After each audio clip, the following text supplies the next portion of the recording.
Assalamualaikum warahmatullahi wabarakatuh.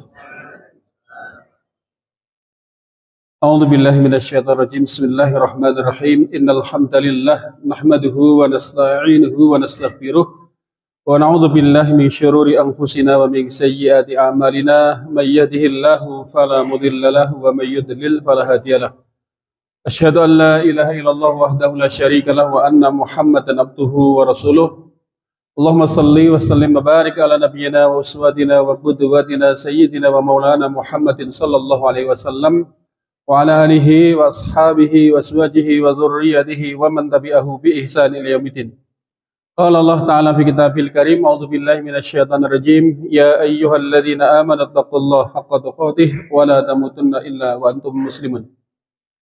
Allahumma faqihna fiddin wa 'allimna al-kitaba wal hikmah wa ghfir dhunubana wa tahhir qulubana wa fasih alsinatana wa hassin furujana wa atina al-hikmata wal hukma rahmatan lil alamin. Rabbish shrah li sadri wa yassir li amri wahlul 'uqdatam min lisani yafqahu qawli. Rabbi zidna ilma warzuqna fahma amin ya rabbal alamin. Bapak Ibu sekalian yang dimuliakan Allah, alhamdulillah syukur selalu kita aturkan kehadirat Allah atas limpahan rahmat, nikmat, taufik, hidayah yang Allah limpahkan kepada kita. Di kesempatan pagi Jumat yang berkah ini kita bisa hadir di majelis yang insya Allah diberkahi dalam rangka bersama untuk senantiasa mempersiapkan diri dengan persiapan terbaik dalam rangka menyambut bulan baik, di mana bulan ini Allah jadikan sebab untuk orang akan menjadi baik, di mana di dalamnya Allah siapkan sarana penghapusan dosa dan Allah jadikan setiap ibadah dilipat gandakan kebaikannya. Dan bahkan momentum Ramadan adalah momentum dibebaskannya kita dari api neraka. Dalam sebuah hadis yang panjang Nabi menyampaikan, ketika tiba hari pertama malam bulan Ramadan, maka Allah belenggu setan dan niat jahat para jin. Allah buka pintu-pintu langit dan Allah buka pintu surga tanpa satupun yang terkunci, dan Allah kunci rapat pintu neraka tanpa satupun dibuka. Dan di setiap malam itu Allah memiliki walillahi utaqa minan nar, memiliki daftar nama hamba-hamba yang dibebaskan di api neraka. Wa dzalika fi kulli lailatin, dan itu terjadi pengumuman daftar nama yang dibebaskan dari api neraka itu dirilis di setiap malam. Nah, kita berharap nama kita ada dalam daftar itu. Ketika siang hari kita mengerjakan puasa, maka di akhir puasa itu dengan waktu berbuka, maka di waktu maghrib itu setiap malam Allah memiliki daftar nama hamba-hamba yang dibebaskan dari api neraka. Dan ini menjadi harapan besar kita. Kalaulah tidak dengan Ramadan ini, dengan cara apa kita akan dibebaskan dari api neraka? Nasib surga neraka itu sudah menjadi ketetapan Allah sejak sebelum kita ada. Berarti ini surga neraka nasib apa karena ikhtiar kita. Jadi ketika Allah menciptakan Nabi Adam di surga itu, kemudian setelah selesai penciptaan sempurna, Allah turunkan Nabi Adam ke bumi, yaitu tepatnya di lembah Nu'man, di dekat Padang Arafah, di tanggal 9 Dzulhijjah. Ketika itu kemudian Allah mengusap punggungnya Nabi Adam, maka keluarlah dari tulang sulbinya calon anak keturunan beliau sampai hari kiamat, dan dihamparkan di hadapan Allah dan Nabi Adam yang seperti semut udak, semut udar itu. Setelah dihamparkan itu, faqabadha qabdatain, maka Allah mengambilnya dengan dua genggam, dua kepel. Segenggam di tangan kanannya Allah, segenggam di tangan kirinya Allah. Faqala li ashabil yamin, maka Allah berkata kepada calon anak turun Adam yang golongan kanan, dikatakan udkhulul jannah bisalam, masuklah kamu ke surga dengan aman sejahtera. Sedangkan yang segenggam lainnya Allah katakan udkhulun nar wala ubali, masuklah kamu ke neraka, saya nggak peduli. Berarti sejak saat itu kita di kubu sebelah mana?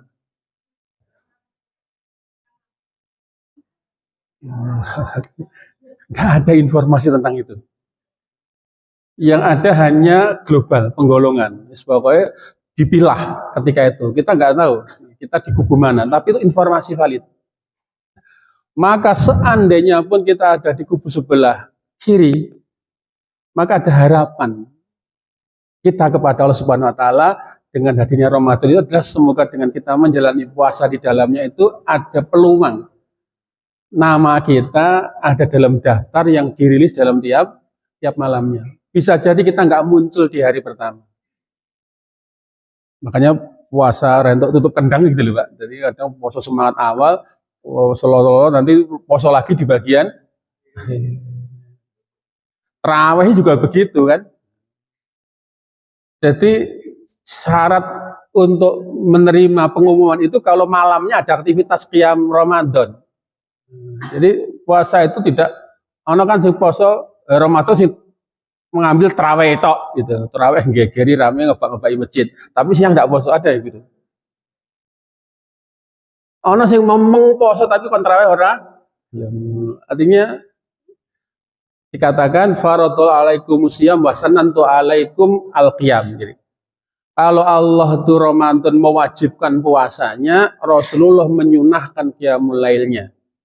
Faman sommahu wa qamahu imanan wahtisaban, siapa yang siam di siang harinya dan qiyam di malam harinya dengan penuh iman dan berharap pada Allah, maka diampuni semua dosa yang telah lalu, dan ini yang layak untuk masuk dalam daftar nama orang yang dibebaskan dari api neraka. Insyaallah kita ashabul yamin apa ashabul shimal, Bu? Tidak ngerti. Cuma kita berharap kepada Allah peluang di bulan Ramadan ini adalah sarana untuk kita dimasukkan dalam daftar orang-orang yang dibebaskan dari api neraka. Allahumma. Bapak Ibu sekalian yang dimuliakan Allah, Ramadan dalam berbagai tinjauan kajian ilmiah itu ada yang menjadikan dia sebagai madrasah, sarana pendidikan, sekolah. Kalau di sini sekolah target waktu jam tempuh pelajaran berapa tahun, Pak? Pelajarannya opo, terus hasilnya opo kan gitu. Maka Ramadan itu yang waktu singkat, tapi periode adalah 24 jam. Kalau di sini berapa jam, Pak? 8 jam. Masuk 5 hari kerja. Sehari berapa jam belajar anak-anak? 10 nggih, 10 tok nggih. Padahal dari berapa? Dari 24 jam, berapa persennya itu nggih? Ramadan madrasah yang bukanya 24 jam. Jam per jamnya bernilai pendidikan yang luar biasa. Nah, kita bayangkan kalau sekolah hanya sekian jam, kalau diakumulasi 3 tahun, munculnya berapa jam, Pak? Pecah sekolah nih loh. Kalau sebulan sekian jam, berarti kalau setahun 3 tahun berapa jam gitu kan?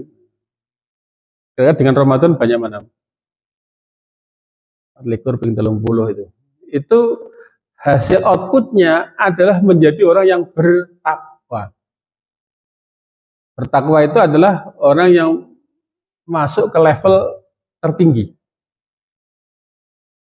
Kalaulah kita boleh melevelkan kan paling bawah itu muslim. Kemudian atasnya mukmin, atasnya lagi nama muttaqin. Bagaimana puasa itu dari modal awalnya sudah diseleksi. Sini mau masuk diseleksi Pak nggih? Apa karena zonasi semua boleh masuk? Itu nanti akan masalah nanti. Seleksi, Ramadan diseleksi. Yang boleh ikut adalah orang yang bertakwa. Karena yang disuruh ya ayyuhalladzina amanu kutiba alaikumussyam. Wahai orang-orang yang beriman, bukan orang-orang Islam lagi. Karena nyatanya banyak orang Islam ketika puasa enggak puasa. Maka yang membuat mereka kuat itu karena kadar keimanannya. Tapi fisiknya gotot terus, tapi kan puasa enggak kuat. Orang sarapannya gemeter gitu. Tapi karena keimanannya, Ramadan sesasi itu, insya Allah karena imannya dia kepada Allah, itu diberi kemampuan Allah Subhanahu wa Ta'ala. Rasulullah itu pernah ingin ditiru, wahai Nabi, kok di sebelah terakhir saya lihat pengiran tidak makan, tidak minum. Kan sahabat inginnya poso terus gitu kan, oh enggak boleh. Wala tawasilu asaum, jangan kamu bablas poso. Loh, kan jenengan enggak kelihatan buka enggak sahur, oh saya beda. Innama at'amani Allah wasaqoni. Ini karena Allah memberikan makan dan minum kepada saya secara langsung. Sehingga Nabi dengan kesibukannya ibadah, makannya tidak sempat. Kalau ibu menyempatkan masak, ini terus menuni derajat sehingga malah puasa dia malah tidak dapat porsi perhatian. Yang diperhatikan apa? Ben sak omah seneng, bar buka seneng, bahagia, bar bodo berat badan. Sampai sahabat pengen niru. Kalau kamu ingin niru, maka gabungkanlah antara buka sekalian sahur. Pernah pun gabungin buka dan sahur satu waktu? Nah, boleh dicoba. Sehingga ada beberapa, karena di sekolah, karena kita asumsikan bahwa Ramadan sebentuk madrasah, maka ada pelajaran yang akan diajarkan dan ada pengajaran yang bisa kita ambil darinya. Di antaranya adalah sebagaimana yang dijelaskan, ya, berdiri. Ya, sebagaimana yang diterangkan bahwa bulan Ramadan ini adalah bulan di mana dilimpahkan banyak keutamaan di dalamnya. Jadi Allah memberikan banyak keutamaan yang diberikan kepada kita, yang itu tidak diberikan di bulan yang lainnya. Maka dengan itu terdapat amal-amal untuk takarub, pendekatan diri kepada Allah Subhanahu wa taala. Dan di sana dijadikan sebagai sarana madrasah, sarana pendidikan yang terbaik untuk hamba-hambanya. Karena bagi orang yang paham, dia akan melahap habis semua kebaikan yang dalam. Karena Ramadan tadi kita asumsikan 1 bulan dari setahun, yang itu akan mengcover kekurangan-kekurangan kita selama setahun yang telah berlalu. Bahkan sampai Ramadan penuh kebaikan itu ketika sampai habisnya bulan Ramadan. Kadang sebagian dari kita belum habis Ramadan, pesertanya sudah habis ini. Artinya fenomena yang kita lihat, semangat-semangat Ramadan itu ada ketika di awal saja. Padahal Ramadan itu berakhirnya kapan? Sampai malam takbiran. Padahal bisa jadi puncak pembebasan Allah dari api neraka untuk hambanya di hari yang terakhir. Biasanya puncak-puncaknya di hari terakhir. Kita sudah 10 hari terakhir sudah mulai mulai mengundurkan diri, mulai kendor. Ada yang dengan alasan sibuk mempersiapkan lebaran, masih gaya jajan Bu, beli aja lah masa. Karena kenyataan kita sudah menyiapkan jajan yang terbaik, mesti di wodo. Wodo karo kon. Pikir saya kok beli banyak lah sing umum. Sing spektakuler kan, sing unik kan. Yang penting yang unik ya sama dengan yang lainnya. Ada kongguan di sini. Itu penuh kejutan spektakuler. Artinya hari ini masih disibukkan dengan shopping dan yang lainnya. Harusnya sebelum Ramadan udah clear semua. Karena ada hal yang lebih penting yang bisa kita perhatikan selama bulan Ramadan itu, selain dari pernak-pernik rutinitas yang tidak bermanfaat nih. Dan hal ini dapat kita saksikan tentang kesungguhan orang nanti berlomba-lomba di dalam bulan Ramadan. Nah, kemudian bagaimana kita bisa menjadikan Ramadan ini sebagai madrasah? Tergantung kita, bagaimana Ramadan nanti bisa menjadi sumber pembelajaran terbaik kita. Di mana kita nanti bisa menikmati bahwa jiwa kita melahap semua curahan kebaikan yang Allah berikan, dan akhlak kita itu akan mendapatkan pengajaran yang tertingginya. Dan bahkan badan kita nanti mampu melakukan rangkaian puasa dalam. Jadi awak yang lakoni poso, jiwanya dididik dengan akhlak yang terbaik. Itu semua terlibat. Ya, cara di mapel sekolah melibatkan apa? Oh, ini mungkin ada pelajaran yang bisa disamakan. Ramadan madrasahnya, pelajaran pokok adalah pelajaran yang sifatnya rohani, ruhiyah. Kalau di sini Bapak pelajaran yang sifatnya rohani ya. Pendidikan agama. Itu meliputi apa? Nanti pelajaran rohani yang mau diajarkan Allah di dalam bulan Ramadan adalah pelajaran takwa. Qiyamul lail, kelihatannya fisik, itu adalah pengembelengan apa? Rohani. Kemudian tadabbur Al-Quran. Tidak hanya sekedar tadarus membaca, tapi tadabbur. Memahami makna kandungan yang ada di dalamnya. Kemudian pelajaran ikhlas. Bagaimana Ramadan puasa, yang puasa itu beda dengan amal yang lain. Puasa tidak bisa dipamerkan. Kalau kita lihat ini sing poso karo orang kan nggak kelihatan nih. Katanya lambene garing ke poso, ya belum tentu. Mau sariawan misalnya. Tapi lihat sholat kan kelihatan, oh tadi ada orang yang sholat. Oh mau cokoran, oh tadi ada yang, oh sodako ada yang poso itu. Cara larat ngapresiasi piye? Tewas tenanan orang ono penghargaan. Le poso tenanan gimana? Kan itu tidak kelihatan. Sehingga walaupun itu ibadah yang goib tidak nampak, tapi kita bisa ikhlas. Tidak butuh pujian, tidak butuh celaan kan? Tapi diri dengan ikhlas. Karena itu tujuan ibadah semata-mata kepada Allah. Allah sendiri mengatakan as-saumu li, puasa itu untuk aku. Wa ana ajazibihi, dan akulah yang memberi balasan kepadanya. Ini kalau mapelnya yang di bagian ruhiyah ada 4. Kemudian yang sifatnya tarbawiyah, sifatnya pendidikan, pengajaran, itu meliputi sabar. Poso niku dilatih apa? Sabar. Walaupun itu di rumah sendiri, makanan sendiri, tapi belum jame, kurang 5 menit saja.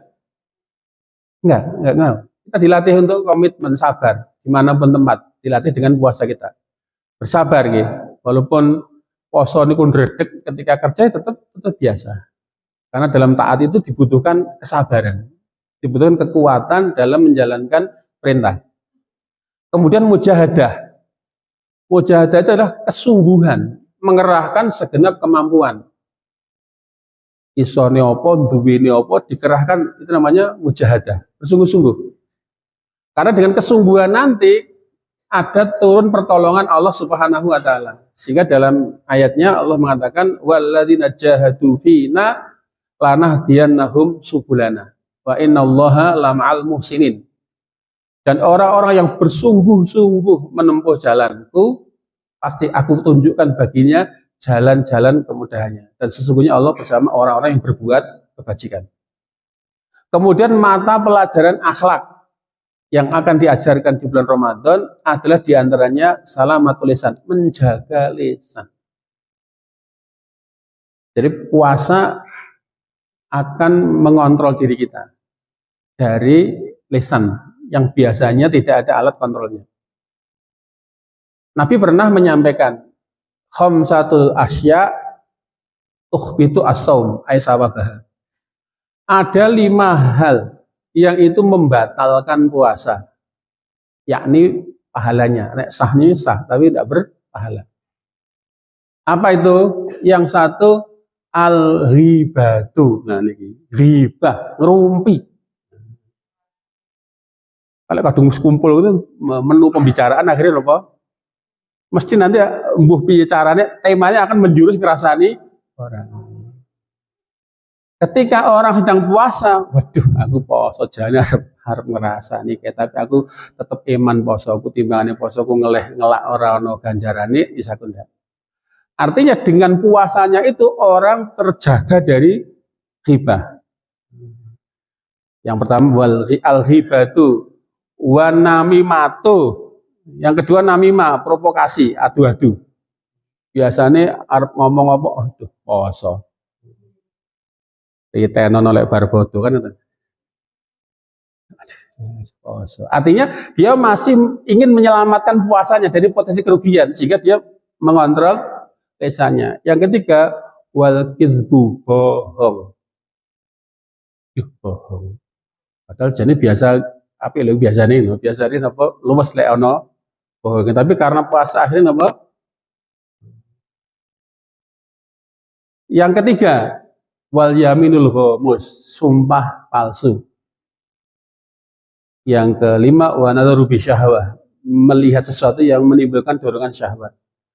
Lah hanya gara-gara kemudian kita puasa, kita jadi orang baik. Berarti layak enggak kalau kemudian akhirnya kalau kita baiknya gara-gara puasa terus puasanya diterus kayak gitu. Pokoknya ya saya Senin Kemis stop ngerasani kata Mas. Untuk ngerumpi silahkan datang pada hari berapa? Artinya sebagai kontrol sendiri, tidak perlu perangkat orang lain. Ketika orang ingin menyelamatkan puasanya agar tidak sia-sia, berarti orang akan menjaga lisannya. Kemudian yang lain adalah ada rid, tidak melakukan atau rotipil misal, tidak membalas yang serupa. Kan seorang ini diberikan hak kan untuk membalas yang sepadan.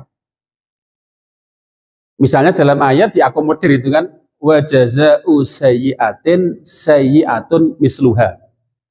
Dan balasan satu kejahatan itu adalah kejahatan yang serupa. Tidak ada pembalasan lebih kejam, tidak ada.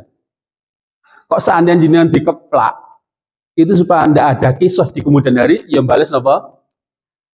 Jangan pengen ngatur mboten. Lah iya.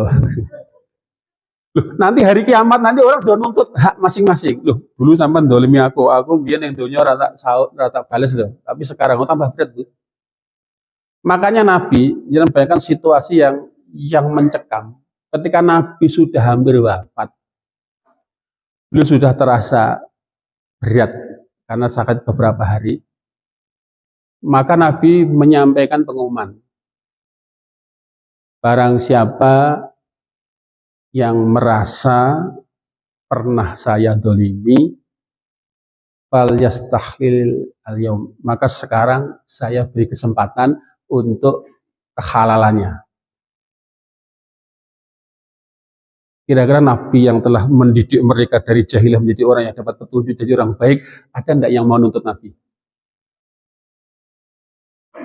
Nabi terus menyampaikan, tolong siapa yang masih punya urusan dengan saya terhadap kedoliman yang saya perbuat, bahwa itu saya sengaja, apa tidak saya sengaja, segera tuntaskan. Diam, tidak ada yang nyauri. Nabi itu serius. Akhirnya mungkin ya, wong masuk ditakoni Nabi itu ora gelem respon gimana? Maka bangkitlah sahabat yang namanya Ukasah. Saya wahai Rasulullah. Wabe do nengok. Iki bocah kurang ajar meneh. Mosok Nabi yang sudah dalam kondisi itu masih mau napa? Ya dikongkon Nabi yo. Tunggu diumum kancane kowe iki lho. Lah Nabi nanya terus kok gitu kan. Mungkin dengan keluguannya dia dari belakang, saya wahai Rasulullah. Coba maju. Langsung para sahabat sini Abu Bakar bertengkar di Nabi, kalau mawon sing ora kamu minggir. Ini urusan saya. Ditanya, apa kedoliman yang saya lakukan kepadamu, wahai sahabatku? Seingat saya dulu, ketika dalam satu peperangan, saya itu yang megangi kendaraan panjenengan.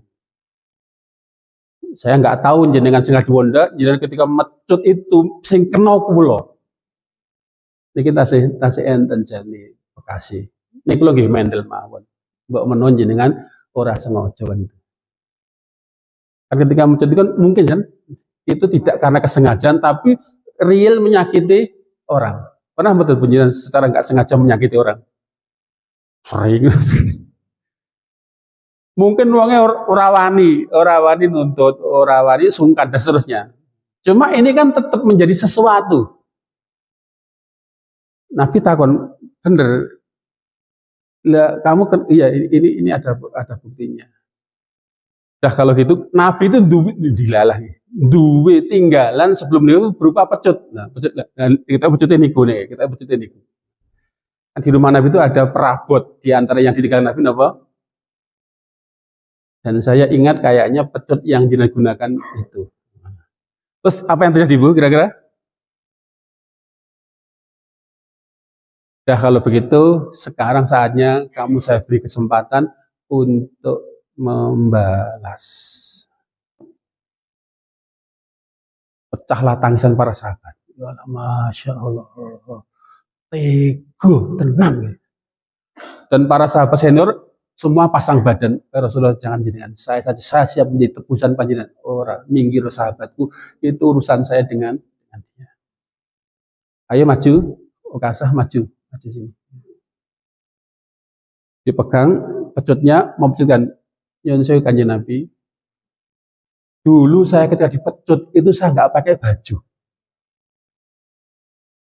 Maka Nabi pun nopo di hadapan para sahabat nopo.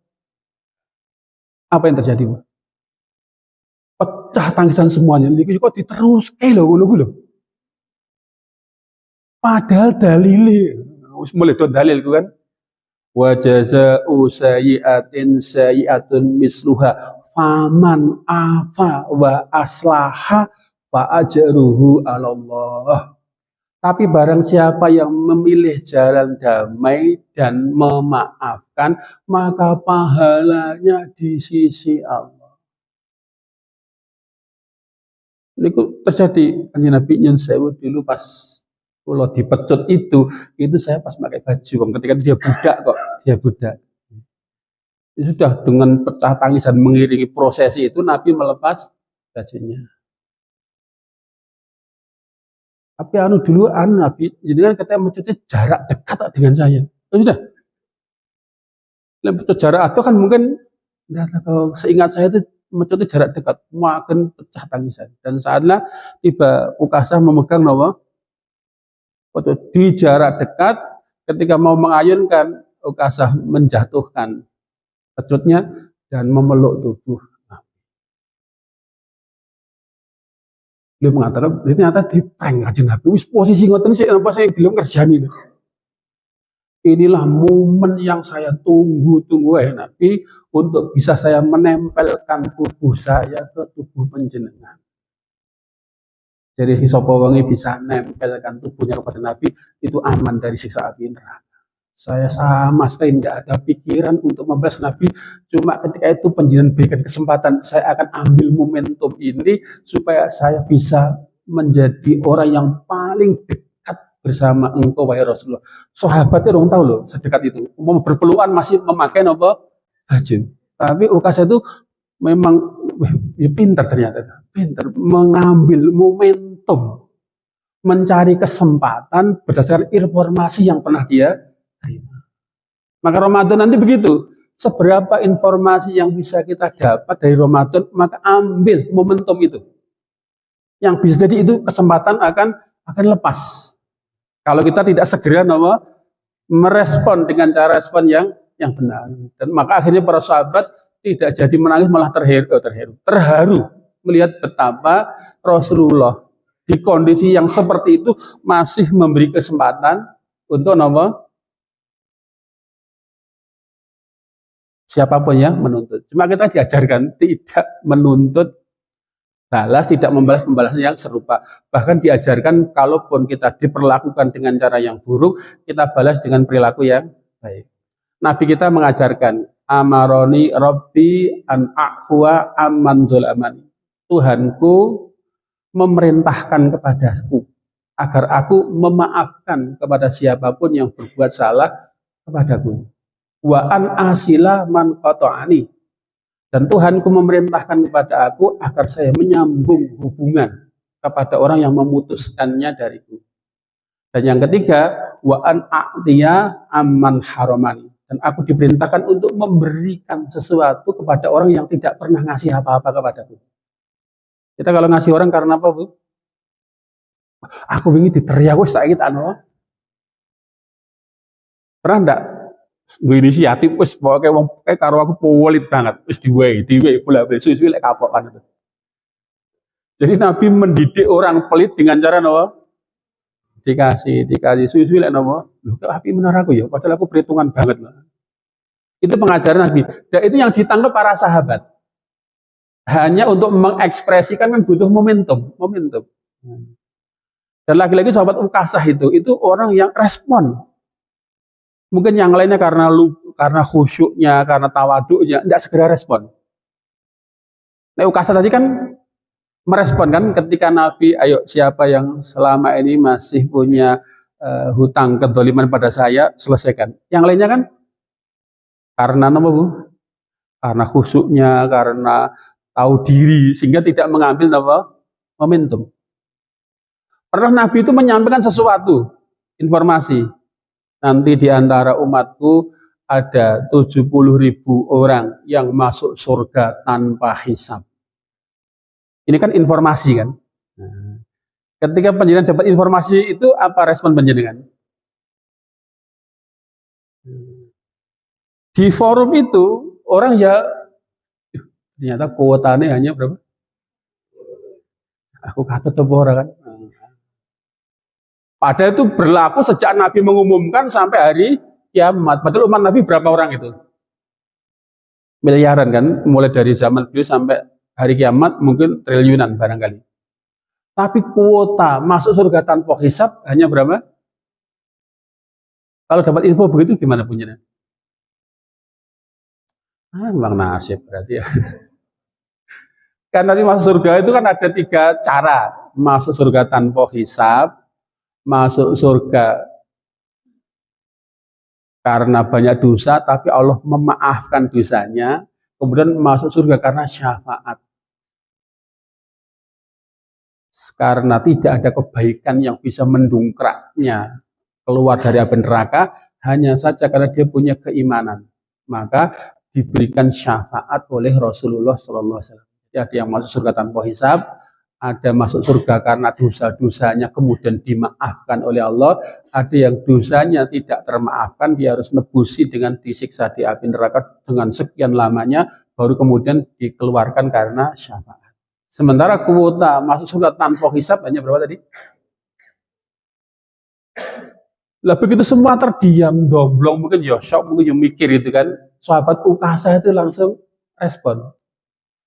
Ya Rasulullah, ij'alni minhum. Wahai Rasulullah, tolong doakan saya termasuk satu dari mereka. Anta minhum. Nabi langsung jawab, kamu termasuk satu dari 70.000. Yani, kulo telat. Sabakokum Ukasah.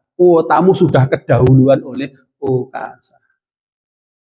Setelah apa-apa kan, si pertama sobat sirkuler aku tak kari baik. Jadi ketika ada kebaikan kita kadang sih napa boleh aku deweni. Maka sahabat Ukasah itu walaupun kita lihat Ukasah itu sahabat yang statusnya masyarakat kelas bawah. Tapi ketika ada kebaikan, dia langsung napa respon. Ketika ada info kuota masuk surga tanpa hisab hanya 70.000 orang. Dengan kriteria mereka tidak meruqyah dan tidak minta diruqyah, mereka hanya tawakal kepada Allah. Langsung beriman, ya Rasulullah, tolong doakan saya bahwa saya satu dari daftar nama itu.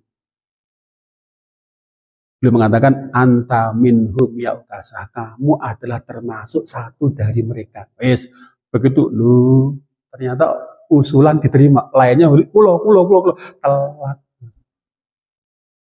Tadi kan ada informasi. Di tiap malam Ramadan Allah memiliki sejumlah daftar nama dari hambanya yang dibebaskan dari api neraka. Respon kita apa? Allahumma ja'alna minhum, ya Allah jadikan saya termasuk satu dari mereka-mereka yang dibebaskan dari api neraka. Ini respon cepat terhadap kebaikan. Maka kalau ada kebaikan, wasari'u, sabiku, dan seterusnya itu kan segeralah berlombalah untuk kebaikan. Karena bisa jadi kita akan kedahuluan oleh orang lain. Kalau tidak orang lain, bisa kedahuluan ajal kan gitu. Kemudian pelajaran akhlak yang lainnya adalah al-afwu wal hilm, pemaaf dan penyantun. Jadi efek dari pendadaran pendidikan Ramadan itu nanti akan melahirkan orang punya jiwa pemaaf. Sebagaimana Nabi tadi yang pemaaf pun masih memberi kesempatan orang untuk mengambil haknya. Namun demikian kita paham ternyata para sahabat itu paham bahwa mereka tetap memaafkan walaupun ada dramanya untuk bisa mendapatkan momen terbaik bersama Rasulullah SAW. Kemudian pelajaran yang lainnya yang termasuk tarbawiyah adalah al-ihsan was sadaqah, yaitu berbuat baik dan sedekah. Karena Ramadan identik dengan bulan-bulan kebaikan dan bulan sedekah. Kemudian berikutnya ada tauhid al-muslimin, jadi persatuan kaum muslimin. Kita melihat dari semua kalangan bisa kumpul bersama dalam satu rangkaian ibadah di bulan Ramadan, dan bahkan sholat Id bersama, dan bahkan saling kasih mengasihi melalui sedekah, bahkan zakat yang dibagikan di bulan Syawal ketika menyelesaikan bulan Ramadan. Dari ini ada beberapa yang kita ambil, di antara pelajaran takwa. Bahwa puasa Ramadan ini termasuk sebab terbesar untuk membersihkan jiwa. Jadi ada sarana-sarana membersihkan jiwa, tetapi di antara faktor terbesar orang bisa menjadikan jiwanya baik melalui sarana puasa. Dan bahkan barang siapa yang puasa karena iman dan hanya berharap pahala dari Allah, maka bersihlah jiwanya dan bagus jiwanya. Jadi, karena nanti puasa nanti kan terkait tentang memperbaiki jiwa. Jiwa yang kotor, yang buruk itu karena banyak kemaksiatan yang dilakukan. Tapi dengan puasa itu akan melebur semua keburukan melalui kesabaran dalam menjalankan taat. Nanti ada amal tertentu itu berdampak kepada perbaikan. Wa tasamat anirodail wal ma'asi. Dan dengan puasa itu adalah sarana orang untuk menjauhkan diri dari perbuatan buruk, kotor dan kemaksiatan. Ini diantara faktor utama. Sehingga dalam ayat yang menyatakan tentang perintah puasa itu dimulai dari seruan orang yang beriman. Wahai orang yang beriman, diperintahkan kepada kalian puasa di bulan Ramadan sebagaimana diwajibkan atas orang sebelum kalian supaya kalian itu bertakwa. Jadi tujuan orang berpuasa bukan bertambah langsing, bukan bertambah sehat, itu efek samping. Tapi tujuan utama akan mendidik orang bertakwa kepada Allah. Dilatih dengan ada perintah apa yang harus dikerjakan, larangan apa yang harus ditinggalkan melalui miniatur puasa. Kan di puasa itu ada apa yang diperintahkan, ada yang dilarang. Dengan itu harapannya di luar bulan Ramadan sudah menjadi kebiasaan. Kemudian bahwa di antara dengan puasa itu maksudnya adalah supaya puasa itu menjadi sarana untuk kalian untuk mencapai derajat takwa. Karena dengan puasa itu menjadi orang yang bertakwa. Jadi kita tidak bayangkan bagaimana Rasulullah itu selama hayat itu hanya berkesempatan 9 kali puasa Ramadan. Jadi saya ingatnya berapa kali Bu sudah? Puasa sejak umur berapa dulu? Seingat jenengan. Rasulullah itu berkesempatan puasa Ramadan hanya 9 kali. Karena turunnya perintah puasa Ramadan itu tahun kedua Hijriah. Saat di Madinah, hari Kamis bulan Sya'ban. Di akhir Sya'ban itu turun ayat tentang perintah puasa itu. Sehingga ketika Nabi wafat di tahun ke-10, berarti beliau hanya berkesempatan berpuasa selama 9 kali. Oh demikian puasa itu bisa mengantarkan beliau menjadi orang yang paling cara memberdayakan menu-menu Ramadan seperti apa sampai mampu mendidik beliau menjadi orang yang bertakwa. Demikian pula para sahabat yang membersamai beliau, mereka mencapai puncak kualitas pengabdian kepada Allah, di antaranya dibentuk melalui puasa. Kemudian pelajaran berikutnya adalah pelajaran untuk qiyamul lail. Yang tidak biasa sholat malam, apalagi bangun malam, dilatih. Kalau kita tarawihnya mulai jam berapa sampai berapa, Pak? Jam 8 bisa rampung biasanya. Jam setengah 8 sampai 8. Nanti suatu ketika penjenengan mulai mencobalah rasakan bagaimana menikmati suasana puasa sebagaimana puasa pada masa Nabi, menikmati qiyamul lail pada masa Nabi. Nabi itu pernah sholat malam selama Ramadan bersama itu hanya 3 kali saja. Tapi sudah mencanangkan ketika Ramadan itu dengan sabda beliau, man qoma ramadhana imanan wahtisaban ghufira lahu ma taqaddama min dzambi. Barang siapa yang qiyam sholat malam di bulan Ramadan dengan dasar iman dan berharap pahala dari Allah, diampun dosa yang telah lalu.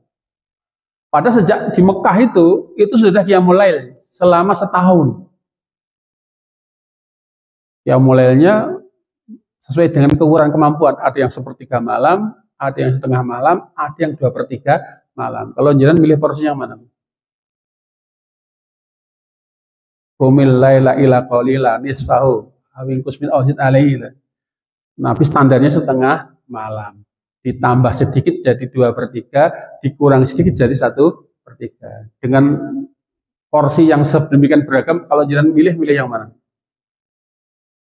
Sepertiga. Sepertiga itu kalau malam itu mulai maghrib sampai subuh kurang lebih 10 jam, sepertiganya berapa jam? Kuat, siap. Itu dalam ambang batas kita mampu. Suyo. Atau paling tidak satu juz berapa kira-kira? 1,5 jam. Maka nanti kita tidak bayangkan bahwa Nabi lenyiarke man qoma ramadhana imanan, kita terawih sedikit rakaat dan cepat sekali. Kan enggak menghadirkan suasana di mana dulu para sahabat itu sudah seperti itu kan. Hanya saja kita tetap diserahkan sesuai dengan yang kita mampu. Cuma Nabi memberikan contoh porsi. Nabi itu sepanjang sejarah selama bulan Ramadan dengan taraweh dan puasanya, itu sholat malam taraweh yang kita katakan di masjid hanya 3 kali saja. Itu terjadi ketika Ramadan sudah tinggal 7 hari. Orang udah biasa sholat masing-masing di masjid itu kan. Begitu di Ramadan tinggal 7 hari, Nabi keluar ke masjid. Dan rumah beliau membuka lawang langsung masuk ke masjid. Sahabat yang tadi sendiri langsung makmum bersama Nabi. Ketika itu Nabi mengambil porsi sepertiga malam, terus masuk ke rumah lagi. Pertanyaannya, jenengan masuk ke rumah itu lanjut tidur atau lanjut sholat? Yang diketahui sahabat, sholat dihitung kira-kira sepertiga malam, terus masuk lagi. Esok hari heboh, mau bengi, nanti sama kita sama Nabi dah iya, selain di kopiak, dong begitu datang banyak jamaah, bingung ono. Iwas masyarakat semakin berkerumun, di kok rano, ya bingung ono nyata. Tapi mereka sholat di itu, Nabi mungkin ya kerumun wajru. Malam berikutnya Nabi keluar dengan jumlah orang yang lebih banyak dan Nabi sholatnya sampai setengah malam. Saking semangatnya sahabat Nabi usul lanjut sampai subuh. Tenan, siap tenan. Nabi mengatakan, man qoma ma'al imami hatta yang syorifa kutiba lahu qiyamul lailih kullah. Siapa yang sholat malam Ramadan rampungnya bareng dengan imamnya, ditulis untuknya pahala qiyamul lail semalam utuh. Ora usah njaluk tambah. Tapi maksudnya saking semangatnya tanggung kanjeng Nabi lanjut. Nah, siapa yang sholat selesainya bersama imam, maka ditulis untuknya sholat malam semalam utuh. Kita kan terawih kan imam rampung kurang witir wis mulai. Apa tujuannya? Lanjut di rumah. Berapa lama kuat lanjut di rumah? Semalaman? Apa baru langsung mulai ngelanjut sampai semalam? Kan enggak, ngobrol-ngobrol, ngopi-ngopi, kok turu tangi mung teli. Ya malah mending mau gabung sampai rampung imam berpahala napa? Wah, semangat sahabat malah rame saya sore ini waduh kabeh. Malam berikutnya tapi tidak keluar lagi. Iya, cari anu. Lah wingi ono Kak. Nah, maka Nabi mengakomodir permintaan tadi di hari berikutnya yang Ramadan tinggal 3 hari. Berarti malam berapa? 7. Nabi memobilisasi semua dan membangunkan semua anggota keluarganya untuk sholat malam. Sandini, ini jari sapa sing arep muni lanjut no. Maka Nabi benar-benar sholat malam hampir masuk waktu subuh. Wis mulai geremeng, orang rampung-rampung ya hatta yafutunal falah. Sampai kita semua khawatir tidak uman waktu sahur. Dong dituruti ternyata apa? Geremeng. Oh Nabi saja itu kuat, Nabi kenapa? Nabi makan minum langsung dikasih dari Allah. Maka ketika selesai Nabi mengatakan, sesungguhnya para sahabatku tidak ada yang menghalangiku untuk keluar waktu malam itu. Beliau kan ngerti di dalam germengan itu, kok rata kok jadi ono kan itu. Karena saya khawatir Kalau jenengan semua mar kayak ini khawatir ada wahyu turun yang menyatakan bahwa terawih hukumnya wajib minimal sepertiga malam seluruh dan harus jamaah. Ayo, pani ra kowe. Makanya Nabi tidak keluar itu kan wis paham wis lakonono dhewe. Ini diajak bareng, Nabi nunjukkan porsi apa? Yang porsi sepertiga dikerjakan, porsi setengah malam dikerjakan, 2/3 malam dikerjakan. Lah kita porsinya mana, Mbak? Setengah jam saja nggih. Pun anu nggih, pun suwi-suwi. Lah, niki diantaranya pelajaran Qiyamul Lail yang belum pernah seperti itu ya ajar-ajar. Istraweh. Selebihnya nek merasakan nikmatnya Qiyamul Lail, nanti sholat malam sendiri sesuai dengan Quran. Dulu kita merasa nyaman nikmat itu paling sajus 2 rakaat, 1 rakaat setengah juz itu kan itu enak. Salat dewi rasa ngejak wong-wong digeremengi terus kok kesuwen Pak. Itu mandiri di rumah dan ternyata itu mendidik orang untuk mendapat banyak kemudahan dari Allah Subhanahu wa taala dan dipastikan orang nanti akan mendapat kedudukan yang terhormat. Janjinya kan jelas kan wa minal laili fatahajjat bihi nafilatal laka. Dan dari sebagian waktu malam, entah sepertiga, entah seperberapanya, maka bertahajudlah sebagai amalan tambahan. Semoga dengannya Allah menempatkan engkau di tempat yang paling mulia, tempat yang terpuji. Maka di antara orang-orang sukses itu, di antara rahasia suksesnya adalah Qiyamul Lail. Bahkan sampai Salahuddin Al-Ayyubi, sang penakluk Baitul Maqdis itu di antara kekuatan pasukannya adanya ditegakkan sholat malam. Maka beliau infeksi malam di tenda-tenda itu kok di mana di tenda pasukannya tidak ditegakkan sholat malam, belum marah. Awal kekalahan dari sini, tidak menegakkan Qiyamul Lail. Maka Nabi di awal-awal dakwah itu diperintahkan Qiyamul Lail setahun. Tidak hanya Ramadan saja. Dan itu di antara penguatan yang sifatnya ruhiyah yang nanti akan memampukan orang menanggung beban yang lebih berat dan tugas yang lebih besar. Pelajaran berikutnya yaitu pelajaran tadabbur Al-Quran. Karena Ramadan identik dengan bulan Al-Quran, sebagaimana Ramadan turun di bulan Ramadan, dan bahkan malaikat Jibril dan Nabi kita selalu tadarus Al-Quran di bulan Ramadan, maka di antara peningkatan kualitas kita terkait interaksi kita dengan Quran tidaklah mungkin melulu membaca dan menghatamkan berapa kali. Mungkin mulai dikaji ayat-ayat secara tematik barangkali untuk dikaji didalami agar ada pengajaran yang bisa kita ambil untuk kita terapkan. Atau minimal sehari 2 ayat yang kita target, kita pahami, yang itu akan menjadi jauh lebih besar. Bahkan para ulama mengatakan membaca Al-Quran 1 ayat dengan tadabbur lebih baik daripada membaca khatam tanpa ada tadabbur. Dan karena waktunya yang sudah selesai, insya Allah nanti ada kesempatan kita sambung lagi. Paling tidak ada pelajaran penting, ada momen berharga yang butuh kita ambil, butuh kita raih dalam rangka untuk memberi kemanfaatan minimal bahwa Ramadan hadir untuk menjadi sebab kita dibebaskan dari api neraka. Dengan puasa yang kita kerjakan di siang harinya dan sholat di malam harinya, semoga ia menjadi sarana efektif menghapuskan dosa kita sehingga kita layak kita berada dalam daftar nama dari orang-orang yang dibebaskan Allah dari api neraka. Barangkali itu yang bisa kita sampaikan. Semoga manfaat. Kurang lebih mohon maaf. Aku qouli hadza wa astaghfiru lakum innahu wal ghafurur rahim. Subhanakallahumma wa bihamdika asyhadu an la ilaha illa anta astaghfiruka wa atubu ilaik. Assalamualaikum warahmatullahi wabarakatuh.